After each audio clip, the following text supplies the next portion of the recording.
ये आप लोगों को नाला सा नज़र आ रहा होगा। पुराने वक्त में जो है ना ये नाला, ये यानी कि जो गंदा पानी होता था उसको निकालने के लिए, लेकिन उसकी जो आने वाले वक्त ने जो है वो पाइपलाइन का काम ले लिया। ठीक है, ये जो नाले हैं वो बन गए सिर्फ बरसात का पानी, ये वो बारिश वगैरह जो होती है उसका पानी जो है ना उखाड़ने के लिए, निकालने के लिए।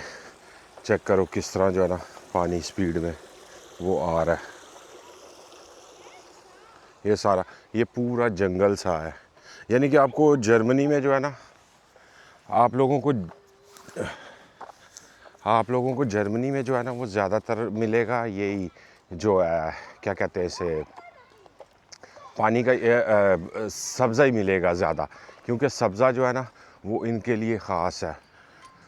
अब चेक करो ये सामने जो है ना औरत, अभी मैं उसके सामने कैमरा नहीं मारूंगा क्योंकि वो गुस्सा ना कर जाए।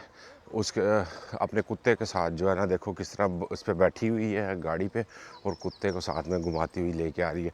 लोटी को मैं घर छोड़ आया हूँ आज। ये आप लोगों ने चेक किया मेरे पीछे वो जा रही है,